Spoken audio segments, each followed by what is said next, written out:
Happy Wednesday morning, everybody. Welcome into Morning JOX. Conrad Van Order and Damian Mitchell here with you for the next hour as we jumpstart your morning, get you set with everything going on around the sports world, including the Super Bowl, college hoops, college football, and much, much more. So appreciate you being with us here on this Wednesday morning, where I am happy to report that is based on what I'm looking at right now and what it felt like, it's about 50 degrees right now, which that is. We'll take it. Yeah. Big win today. Yeah, after opposed to the last couple mornings we've woken up and the wind chill's probably in single digits. Mm-hmm. We've seen some teens. Today was a rather warm start. In quotation marks. Yes. Now it is. It's still cool. It's still cold. It is, but it's a lot better. But it's also very rainy and wet. Yeah. And incredibly foggy. So Yes. we had to we made a deal. We made a trade with the weather gods, and this is what we ended up with. But no, it's nice to be a little bit warmer. But yeah, be safe out there. Roads are a little slick, and it is foggy out there. But we appreciate you making us a part of your day each and every morning right here on JOX, as we've got some big SEC hoops coming up tonight to get ready for. We've got to get some of our predictions, and we haven't really gotten to talk about the Super Bowl matchup a whole lot. And I know Damian's got a nice little extended weekend planned here, so we got to get Damian's prediction for who he thinks is going to win it all on Sunday. And we'd love to hear some of your early thoughts on the matchup as well, because I know we talked a little bit yesterday on Three Man Front about the halftime show and things like that, but haven't quite gotten into the actual game. And I'm super excited for this game. I know a lot of people are just kind of, I don't know. I feel like a lot of people I talk to about it are like, yeah, the Seahawks are going to win. Like everyone's just kind of assuming that that's how things are going to go. And look, that very well may be what happens, but I feel like New England's going to Listen. I feel like they've got a little something there with Mike Vrabel, and he's the key, bro. I'm telling you, he's got some Belichick in him. He's played for Super Bowls. He knows, like, this week is nothing to him. He's just on the different side of it now that he's a coach. I'm telling you, as an underdog, as somebody that has seen Mike Vrabel be the head coach of their organization, just when you think you got him, I'm telling you, he's a fighter. He is a fighter. The New England Patriots' identity as a team looks exactly like Mike Vrabel. It's rugged. It's by any means necessary. However we need to get this thing done. Defense is strong, and we will figure it out offensively. And now you have the luxury of Drake May, who's starting to become one of the better players in the NFL before our eyes. I'm telling you, man, the recipe is there. The recipe is there, and you have to remember Sam Darnold is on the other side. That's what it is. Yes, I was talking to one of my buddies last night about the game, and that's kind of where I went at the end, as I said, at the end of the day is let me put it like this. I think Seattle's probably a better team, but I do have concerns about Sam Darnold, and it's like the national championship game where you had that final drive for Carson Beck, and you knew, all right, he could go down there, and he very well could go and win this thing and become a legend. But most likely he's going to throw an interception, and he threw an interception.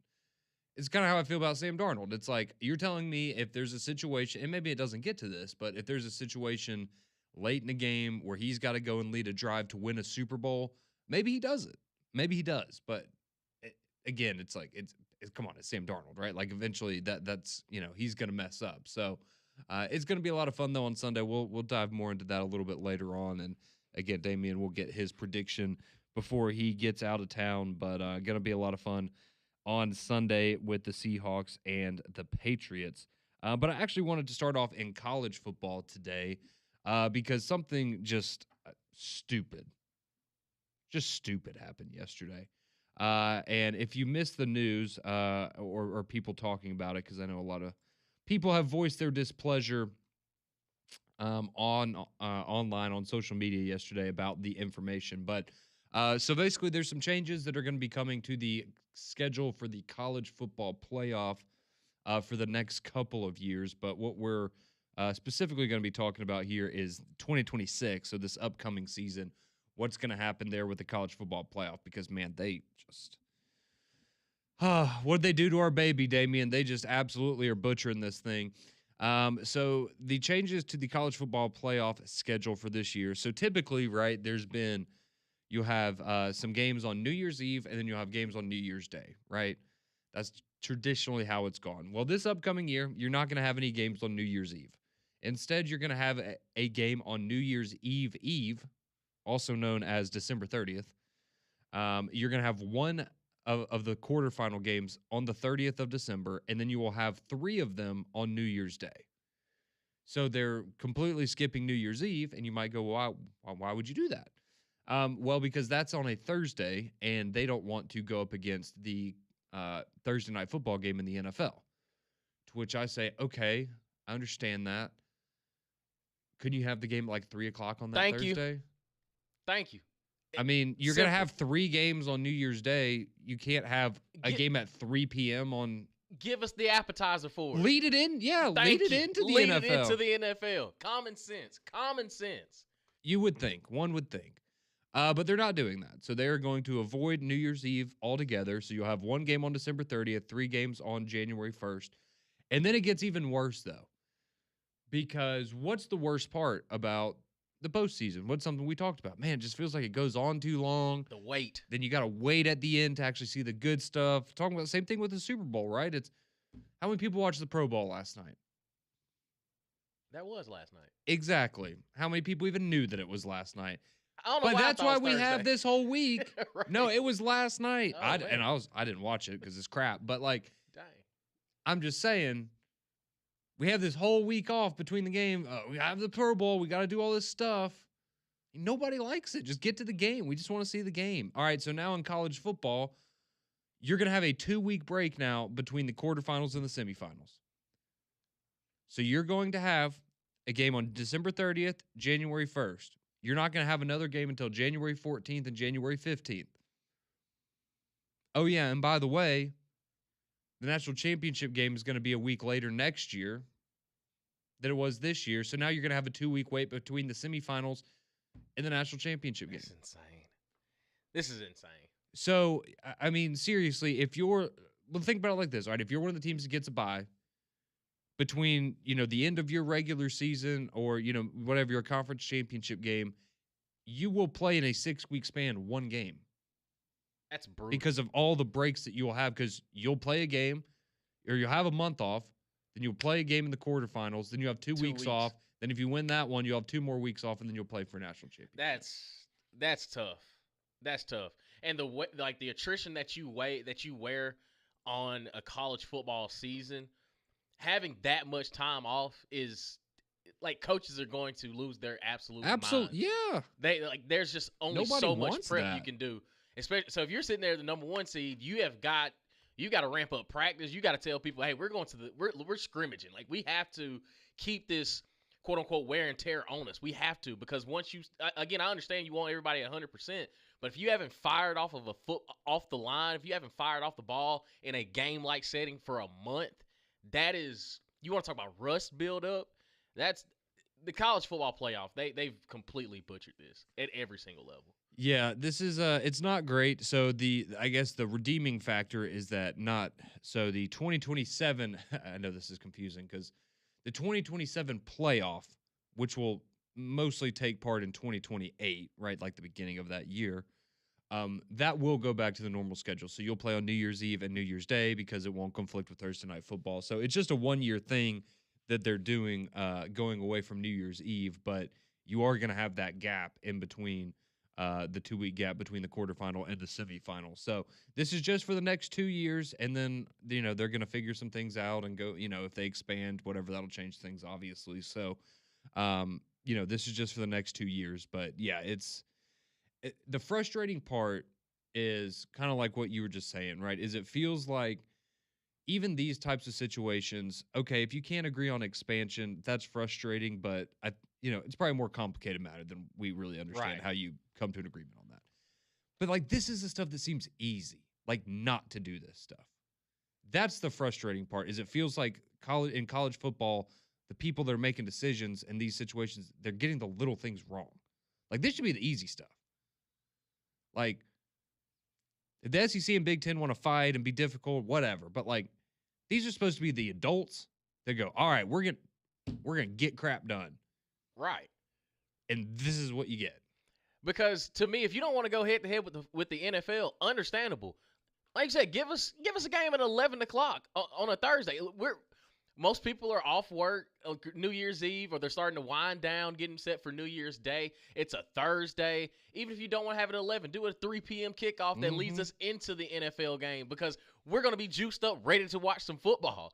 But to have one game on the 30th, nothing on the 30th, like nothing college football related on the 31st, and we're anticipating, New Year's Day, waking up and getting ready to go for 3 games, which I'm cool with, but you could have spaced this out and not ran into the NFL. Just say, hey, we're going to start 3 hours. We're going to get everybody. To me, it makes sense that if we love football and the people that in there love football, it's, hey, we're helping the NFL because we're going to keep the audience like, hey, we'll promote it and say, hey, the NFL game's coming up at 7:15 at the end of the playoff game. Go to the Amazon Prime, watch Thursday Night Football. You're not competing with it; you're helping it. I feel like we can help each other in this situation, but that's just I don't get it. I don't get it. Well, and the other thing that is going to happen, right, is at some point you're going to have a situation where Team A is playing on December 30th and they win in advance, and they're playing against a team that played on January 1st. And you're going to have coach a team that won on January 1st going, all right, I mean, I get the way that the schedule works and it just is what it is, but we're now playing a team that has 2 extra days of rest, right? And whether you want to look at that as a pro or a con, right, with having the extra rest at that point. But again, like there's going to be somewhat of a disadvantage there that somebody's going to call out, and it's going to be a whole thing. But yeah, that's, again, can't get the little things right. So if you're just now joining us, the college football playoff, they announced that they are not going to be playing on New Year's Eve this upcoming season. They're going to have 1 game on December 30th, 3 games on January 1st. And then they are now going to have a 2-week break in between the quarterfinal round and the semifinal round. And then also a 2-week break between the semifinal round and the national championship game, at least for this upcoming season, just the way the calendar falls. So very frustrating stuff there. Again, just feels like we're getting the little things wrong here in college football, but that's kind of been the way it is for some time now, unfortunately. So that's your update there with what's going on with the college football playoff. But we can keep that conversation rolling a little bit because, maybe not any headline stealers necessarily, but Alabama and Auburn are continuing to add to their rosters. And yesterday, both teams did pick up a new addition. So we'll tell you, we've got an international player for one school, and we've got familial ties for another school. We'll tell you who Auburn and Alabama are adding next on Morning JOX.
6:19 here on your Wednesday morning.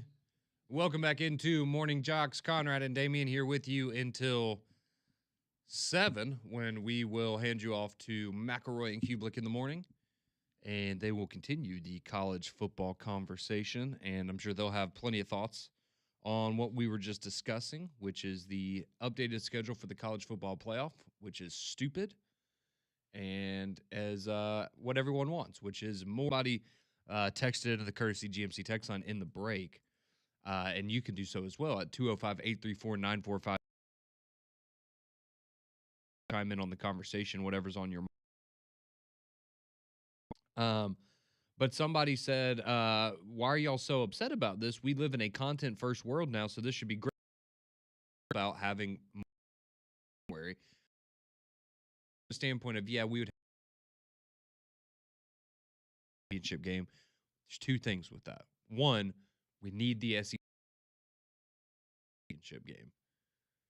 We do. That's a big part of this. We do. It's been a minute. So we need that to go on. But the other problem with it, or at least in my opinion, like is, if you have these 2-week gaps between games, like, maybe if we had like Alabama and Auburn or something playing each other in one of these matchups, right? You could talk about that for 2 weeks and people would be interested. I mean, if we got Ole Miss and Indiana in a semifinal game that's 2 weeks away, it's almost like you're going to have the dead period just thing as if the season was over anyways. And then, oh yeah, by the way, everybody remember about it. So it's just, I think it's a bad schedule. It's what we're going to be stuck with. It is what it is. So no point in complaining.